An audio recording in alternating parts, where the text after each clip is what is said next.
My boss tried to fire me for being pregnant, so I made sure the whole company knew what kind of person she really was. I was 3 months pregnant when Sandra called me into her office. She'd been my supervisor for 2 years at Morrison & Associates, a mid-sized marketing firm where I'd clawed my way up from unpaid intern to senior account manager through pure determination, countless unpaid overtime hours, and the kind of relentless work ethic that had earned me a reputation as the department's most reliable closer. "Close the door and sit down immediately," she said without bothering to look up from her computer, her perfectly manicured fingers clicking across the keyboard with the mechanical precision of someone who valued efficiency over human decency. I settled into the uncomfortable chair across from her massive mahogany desk, assuming we were about to discuss the Henderson campaign I'd just successfully landed after 6 grueling months of client meetings, proposal revisions, and competitive presentations. Instead, she slid a thick manila folder across her desk with my full name printed in bold black letters across the tab, like evidence in a criminal case. "Your performance has been declining significantly over the past several months," she said in that ice-cold tone she typically reserved for employees she was planning to systematically destroy. "We're going to have to terminate your employment effective immediately." My heart literally stopped beating for what felt like an eternity. The words hit me like a physical blow to the chest, knocking the air completely out of my lungs. "What are you talking about? I just landed 3 major new clients last month. The Henderson account alone brought in over $200,000 in revenue for this quarter, which puts me 15% above my annual target. Your productivity metrics are down 23% from last quarter, according to our comprehensive employee tracking software. You're calling in sick more frequently than any other employee in the entire department. Missing critical project deadlines and failing to meet even the most basic performance expectations that we require from senior-level staff." She finally looked up at me with those cold, calculating gray eyes I'd grown to absolutely despise over the past few months. "And frankly, with your current condition, we need someone who can fully commit to their professional responsibilities without allowing personal distractions to affect their judgment and productivity." There it was, the real reason behind this ambush. She knew about my pregnancy. I'd only told HR the week before, carefully following company policy that required pregnancy disclosure by the end of the first trimester for insurance and accommodation purposes. I hadn't even started showing yet, just dealing with manageable morning sickness that had made me exactly 15 minutes late on precisely 2 occasions over the past 3 months. Hardly a pattern of chronic tardiness. "Sandra, you absolutely cannot fire someone for being pregnant. That's explicitly protected under federal employment law, specifically the Pregnancy Discrimination Act." She leaned back in her expensive leather chair and smiled that cold, predatory smile I'd watched her use to systematically destroy other talented women in our office over the years. The same smile she'd used when she'd pushed out Jennifer Martinez, Maria Santos, and Lisa Chen, all for the crime of having reproductive capabilities. "I'm not firing you for being pregnant, Jessica. That would be illegal, and I'm far too smart to expose the company to that kind of liability. I'm firing you for consistently poor performance and repeated failure to meet the departmental standards that every other employee manages to achieve without difficulty. All the documentation supporting this decision is right here in this comprehensive file." I flipped through the folder with trembling hands, my stomach churning with a volatile combination of pregnancy hormones and pure, unadulterated rage. Suddenly, every minor mistake from the entire past year had been meticulously recorded, deliberately twisted, and carefully presented as damning evidence of professional incompetence. Late email responses I'd never been formally warned about, a single client complaint from 8 months ago that had been resolved immediately and actually resulted in expanding our contract.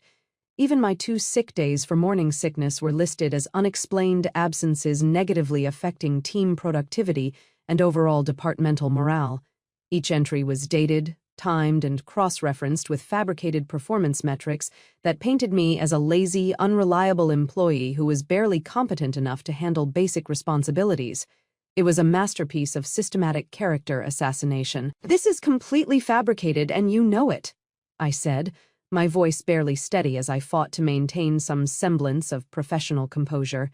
"It's all thoroughly documented fact, Jessica. I've been very carefully monitoring your performance for quite some time now, and the pattern of decline is undeniable." She stood up and smoothed her perfectly pressed designer blazer with obvious satisfaction, like a predator savoring the moment before the killing blow. "Clean out your desk by 5 o'clock today. Building security will personally escort you from the premises to ensure there are no incidents." Walking back to my cubicle in a complete daze, I felt like my entire carefully constructed world was crumbling around me in real time. The fluorescent lights seemed too bright, the office chatter too loud, everything slightly surreal, like I was walking through someone else's nightmare. I desperately needed this job for survival. My husband, David, and I had just bought our first house 6 months ago, stretching our finances to the absolute breaking point with a down payment, closing costs, and moving expenses.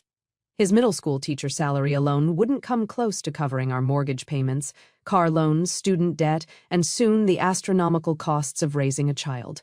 We'd be financially destroyed within 3 months, probably losing the house we'd worked so hard to buy. But as I sat at my desk staring at the empty cardboard box HR had thoughtfully provided for my personal belongings, something crucial clicked in my brain. A vivid memory of a conversation I'd accidentally overheard months earlier that had first planted seeds of deep suspicion about Sandra's true motives and systematic targeting of women.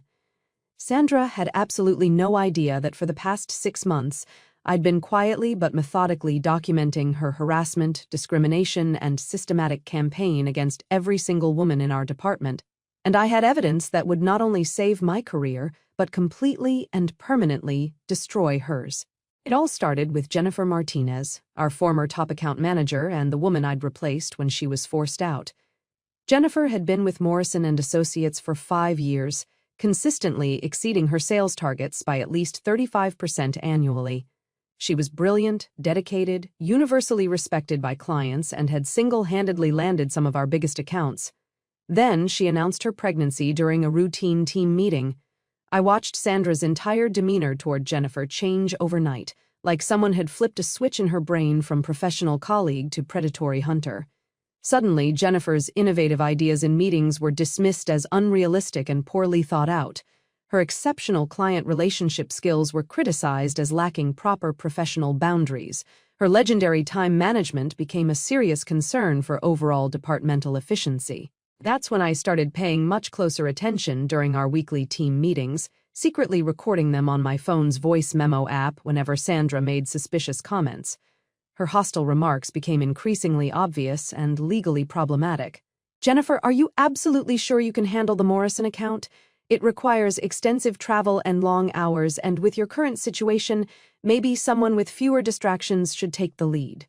I'm genuinely concerned about your focus lately, Jennifer. Planning for a baby can be incredibly distracting from work responsibilities, and our clients deserve our complete attention. We need team members who can commit 100% of their energy to their professional obligations, no divided loyalties or competing priorities." When Jennifer went on her legally protected maternity leave, Sandra immediately reassigned all her major accounts to male colleagues, claiming they needed stability and continuity during her absence. She also restructured Jennifer's commission structure so that she'd lose money on deals she'd spent months developing before her leave. Jennifer returned from maternity leave to find her corner office moved to a windowless room next to the server closet, her workload cut in half, and her biggest clients already comfortable with their new account managers. She lasted exactly 3 weeks before she quit in frustration and desperation. During her exit interview, Jennifer mentioned Sandra's discriminatory treatment, but HR dismissed her concerns as typical adjustment difficulties after extended leave and possible postpartum emotional sensitivity. That's when I realized Sandra had done this before multiple times, and she was already planning to do it again. Next came Maria Santos, our rising star in digital marketing who had revolutionized our entire social media strategy.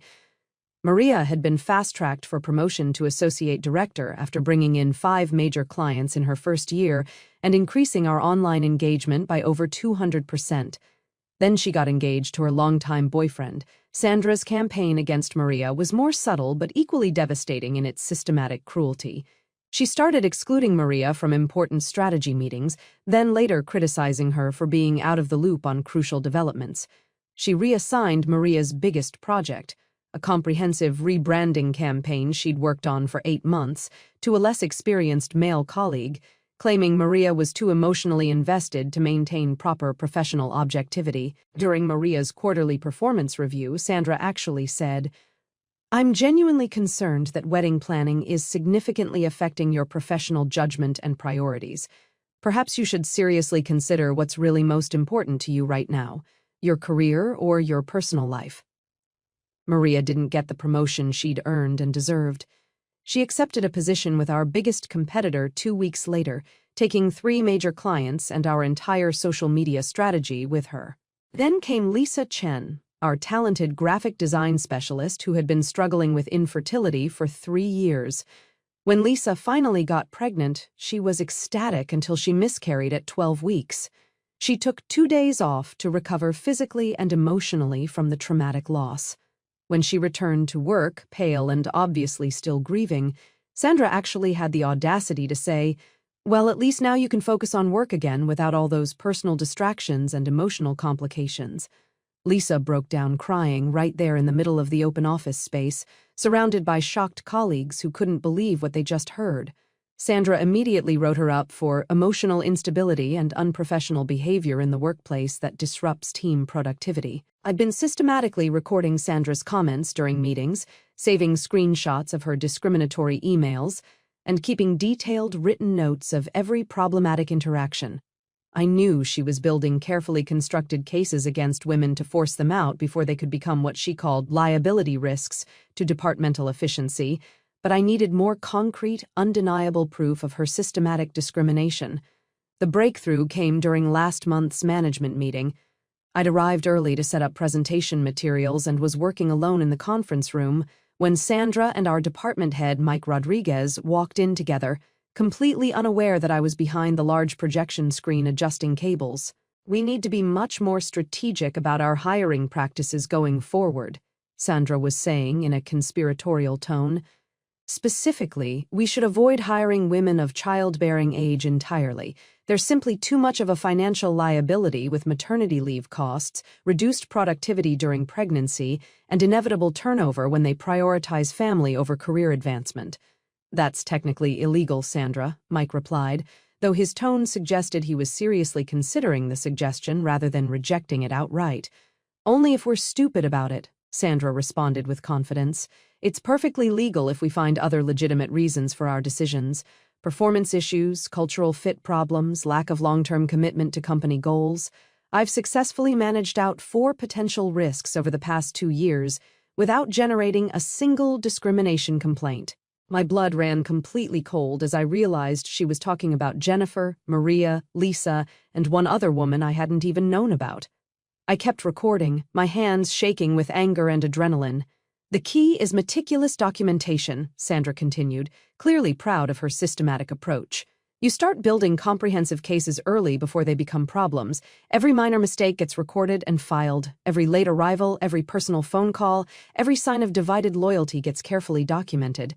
By the time they become pregnant or start talking about family planning, you already have a file thick enough to justify termination for cause." "What about Jessica Parker?" Mike asked. "I heard through the grapevine that she might be pregnant soon." "Already working on it," Sandra replied with obvious satisfaction. "I've been building her file for months now. Give me 1 more quarter of documentation and I'll have more than enough evidence to eliminate that particular risk to our department's efficiency." They were literally talking about me like I was a pest to be exterminated, a problem to be solved, a risk to be managed rather than a human being with rights and dignity. That night, I went home and told David absolutely everything I'd discovered. He was furious and wanted to march into HR first thing in the morning, but I convinced him to wait and let me handle it strategically. HR had already failed Jennifer, Maria, and Lisa completely. I needed something much bigger and more public to ensure real consequences. Over the next month, I reached out to all the former female employees who'd been pushed out by Sandra's systematic discrimination. Jennifer put me in touch with 3 other women who'd experienced similar treatment over the past 5 years. All of them had kept their own documentation. All had similar stories of escalating harassment following pregnancy announcements or life changes. Maria still had access to company financial files through her new employer partnership agreements with Morrison and Associates. She helped me compile comprehensive data showing how Sandra's discriminatory practices were costing the company millions in lost revenue, legal settlement payments, recruitment costs, and damaged client relationships. Lisa had accidentally been included on several management email threads discussing problem employees and had saved copies of Sandra's most damning communications. The emails were smoking gun evidence of systematic, premeditated discrimination based entirely on gender and reproductive status. But I needed the perfect moment and platform to expose everything publicly in a way that couldn't be dismissed, covered up, or swept under the corporate rug. That moment came when Sandra made the fatal mistake of illegally firing me. That night, I called an emergency meeting at my house with Jennifer, Maria, Lisa, and 2 other women Sandra had destroyed. We spent 6 hours compiling everything into a comprehensive, professionally formatted presentation that would destroy Sandra's career permanently. Audio recordings with timestamps and transcripts, email screenshots with full headers showing dates and recipients, financial impact analyses showing millions in losses directly attributable to Sandra's discrimination, documented patterns of harassment against pregnant women and mothers going back 5 years. We titled it The Real Cost of Discrimination: How Sandra Walsh Has Systematically Destroyed Women's Careers at Morrison & Associates. The company's quarterly all-hands meeting was scheduled for the next morning. Every employee, all board members, and representatives from our 6 largest clients would be attending. Sandra was scheduled to present the department's annual Diversity and Inclusion Progress Report. The irony was absolutely perfect. I arrived at the office at 6 a.m., 2 hours before anyone else. My access card still worked. Sandra had been so arrogant and confident in her illegal termination that she hadn't bothered to revoke my building credentials yet. I accessed the main presentation system and carefully replaced Sandra's sanitized diversity report with our comprehensive exposé. I also sent copies of everything to the Department of Labor, the Equal Employment Opportunity Commission, the State Attorney General's office, and my journalist friend Sarah, who specialized in workplace discrimination stories for a major news outlet. At 9 a.m. sharp, Sandra walked into the main conference room like she owned the entire building. She was wearing her signature power suit, the navy blue Armani that she claimed made her completely untouchable in any negotiation. Her hair was perfect, her makeup flawless, her confidence absolutely unshakable. The room was packed with 120 employees, 8 board members, and representatives from our 6 largest clients, including Mrs. Henderson herself, the account I just landed before being illegally fired. "Good morning, everyone," Sandra began with her practiced corporate smile and authoritative tone. "I'm excited to share our department's outstanding progress on diversity and inclusion initiatives over the past fiscal year." She clicked her presentation remote confidently, expecting to see her usual collection of sanitized statistics and meaningless corporate buzzwords. Instead, the massive screen displayed our title slide in bold letters: The Real Cost of Discrimination: How Sandra Walsh Has Systematically Destroyed Women's Careers at Morrison & Associates. Her face went completely white, then flushed red as the blood rushed to her cheeks. She clicked frantically at her remote, but our presentation continued automatically on a preset timer. The second slide showed a direct quote with accompanying audio. "Sandra Walsh, department head. We should avoid hiring women of childbearing age entirely. There's simply too much of a financial liability with maternity leave costs, reduced productivity during pregnancy, and inevitable turnover." Uncomfortable murmurs started rippling through the room like wildfire. Several board members leaned forward in their chairs, their expressions shifting from polite attention to alarmed concern. The third slide displayed a damning email screenshot where Sandra had written to HR, "Continue comprehensive documentation of Jennifer Martinez's minor infractions and performance issues. Her upcoming maternity leave will disrupt team dynamics and client relationships significantly. We need substantial grounds for restructuring her position upon return." Sandra lunged desperately toward the laptop controlling the presentation, but I was ready for exactly that reaction. I stood up calmly from my carefully chosen seat in the back of the room where I'd been waiting and watching. "I think everyone should hear Sandra's honest thoughts about pregnant employees," I said clearly, my voice carrying across the suddenly silent room with perfect clarity. The high-quality audio system played yesterday's recorded conversation in crystal-clear detail, Sandra's voice saying, "And frankly, with your current condition, we need someone who can fully commit to their professional responsibilities without allowing personal distractions to affect their judgment." My recorded response, "You absolutely cannot fire someone for being pregnant. That's explicitly protected under federal employment law." Sandra's voice again, dripping with arrogant confidence. "I'm not firing you for being pregnant. I'm firing you for consistently poor performance and repeated failure to meet departmental standards. All the documentation supporting this decision is right here." Then my voice barely controlled. "This is completely fabricated, and you know it," Sandra caught on tape. "It's all thoroughly documented fact. I've been very carefully monitoring your performance for quite some time now." The room absolutely erupted in shocked whispers, angry murmurs, and the sound of people frantically typing on their phones. Board members were having urgent, whispered conversations. Mrs. Henderson stood up abruptly and walked toward the exit, her face flushed with obvious anger and disgust. "This presentation is completely unauthorized and illegal," Sandra stammered desperately, her legendary composure finally cracking under pressure. "Someone has criminally hacked our presentation system and is attempting corporate sabotage." I raised my hand calmly and professionally. "I created this presentation using thoroughly documented evidence of systematic discrimination against pregnant employees and mothers in our department over a 5-year period." The CEO himself, Robert Morrison, stepped forward from the front row. His face was grave, his jaw set with barely controlled anger. "Ms. Walsh, is that your voice on these audio recordings?" Sandra looked like a trapped animal, her eyes darting around the room, looking for an escape route that didn't exist. "These audio clips have been deliberately taken completely out of context and edited maliciously. This is clearly a vindictive attack from a bitter, disgruntled former employee who couldn't handle professional standards. What possible context makes systematic discrimination against pregnant women acceptable?" asked board member Patricia Collins, her voice sharp with barely contained fury. The presentation continued automatically, displaying slide after slide of devastating evidence. Financial charts showed how the company had lost over $2.8 million in talent acquisition costs, client defections, legal settlements, and recruitment expenses directly related to Sandra's discriminatory practices over 5 years. Detailed timeline graphics showed the pattern. Hire talented woman, promote her initially, begin systematic harassment after pregnancy announcement or life change, document minor infractions, force resignation or termination, repeat process. Jennifer stood up from her seat near the middle of the room. "I'd like to share my personal experience working under Sandra Walsh's supervision." Then Maria stood up from across the room. "I have similar experiences to document."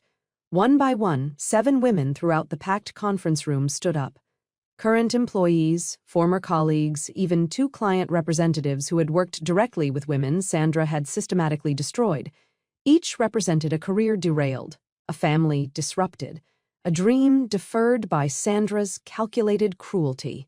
According to our comprehensive financial analysis, I announced clearly, Morrison and Associates currently faces potential discrimination lawsuits totaling $4.7 million in direct claims. This figure doesn't include the incalculable cost to our professional reputation, client relationships, and future recruitment efforts. Mr. Morrison looked physically ill. I could practically see him calculating how the company's stock price would plummet when this story hit social media and the business press within hours. "Sandra, report to my office immediately," he said in a voice that could cut through steel. "This is nothing but a carefully coordinated witch hunt," Sandra protested desperately, her voice rising to near hysteria. "A group of bitter, unsuccessful women who couldn't handle the demands of professional excellence and accountability." "Ms. Walsh," Patricia Collins interrupted with ice-cold authority, "we've heard more than enough evidence. Security will escort you from the building immediately." As 2 professional security guards approached Sandra from either side, she turned to glare at me with pure, undiluted hatred. "You'll never work in this industry again," she hissed venomously. "I'll make absolutely sure of that." I smiled back calmly, feeling a sense of peace I hadn't experienced in months. "I don't think you'll be in any position to make those kinds of threats." Sandra was terminated within 2 hours.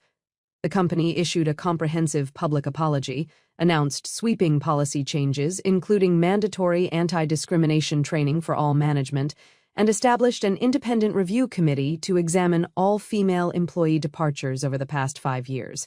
They offered me Sandra's exact position with a 45% salary increase, comprehensive maternity benefits, flexible work arrangements, and a formal public apology. But I had completely different plans. That same afternoon, my phone started ringing constantly with job offers. Mrs. Henderson called first. "Jessica, I was incredibly impressed by your presentation today. Your integrity, professional skills, and courage are exactly what Henderson Industries needs. Would you consider joining us as our new Director of Marketing and Client Relations?" The offer was extraordinary. $40,000 more than Sandra's salary, complete remote work flexibility, 6 months paid maternity leave, comprehensive health benefits, and a signing bonus that would cover my mortgage payments for an entire year. By the end of that week, I'd received 12 serious job offers from companies who had witnessed Sandra's public destruction and wanted to hire someone with the proven courage to stand up against systematic discrimination. 6 other women from our department also received multiple offers from employers who specifically wanted to hire people with demonstrated integrity and backbone. Jennifer landed her absolute dream job at a progressive marketing firm that actively promotes work-life balance and has never had a single discrimination complaint in their 15-year history. Maria became VP of Marketing at an innovative startup that provides equity stakes to all employees regardless of gender, family status, or personal circumstances. Lisa started her own successful design consultancy and landed 4 major clients within her first month of operation. Sandra, meanwhile, was fired from her next position within 3 weeks when her new employer discovered the Morrison incident through a simple Google search. Word travels incredibly fast in our interconnected industry, especially when it involves federal discrimination violations and viral social media coverage. The Department of Labor launched a comprehensive investigation into Morrison and Associates' historical employment practices. The EEOC filed formal discrimination charges. My journalist friend Sarah published a detailed exposé that went viral across social media platforms and prompted congressional hearings on pregnancy discrimination in corporate America. Sandra became the national poster child for everything wrong with workplace discrimination against women. Her LinkedIn profile disappeared completely. Her professional associations revoked her memberships. She couldn't get hired as a junior marketing coordinator at companies where she'd once been seriously considered for senior executive positions. Within 6 months, I heard through industry contacts that she was working retail at a department store, completely blacklisted from marketing and unable to find any professional employment. 3 months after the presentation, I was settled into my beautiful home office, 6 months pregnant, and leading my new company's most successful product launch in their 20-year history. My morning sickness had finally passed completely, and I was thriving in an environment that valued my contributions rather than viewing my pregnancy as a liability to be managed. My phone buzzed with a text from Jennifer. "Guess who I saw working as a cashier at Target yesterday?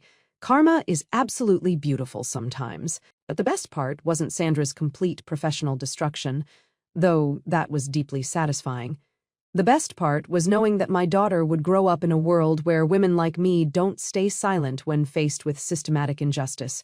She'll know that sometimes fighting back isn't just about protecting yourself, it's about protecting every woman who comes after you. Morrison and Associates implemented the strongest anti-discrimination policies in their entire industry. They hired a chief diversity officer with real authority, established a $2 million fund for women's professional development, and became a widely recognized model for how companies should treat pregnant employees and working mothers. My story was featured in Harvard Business Review as a detailed case study in effective whistleblowing strategies. I was invited to speak at conferences about workplace discrimination. The presentation that completely destroyed Sandra's career became a template that other women successfully used to expose discrimination at their own companies across the country. But the most important victory happened 9 months later when I gave birth to my perfectly healthy daughter, Emma Rose. I was holding her in my hospital room, exhausted but euphoric, when David showed me the latest news. Sandra had been arrested for falsifying employment records at her retail job.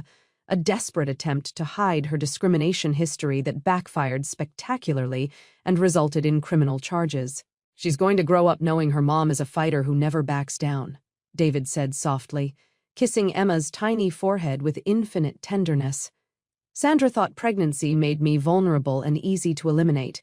Instead, it made me fierce enough to take down a systematic predator who had been destroying women's careers for years without consequences. My daughter will never know a world where pregnancy discrimination goes unchallenged or unpunished. Every time Emma kicks during my stories about standing up to workplace bullies, I'm convinced she approves of her mom's choices and fighting spirit. Sandra Walsh learned far too late that underestimating a pregnant woman's determination, intelligence, and capacity for strategic revenge is the biggest mistake any workplace predator can possibly make. The last I heard, she was still working retail and living in a studio apartment, completely unable to rebuild her professional reputation. Meanwhile, I'm raising my daughter in the house we almost lost, working for a company that values integrity, and speaking at conferences about fighting discrimination. Sometimes justice takes time, but it's always worth the wait.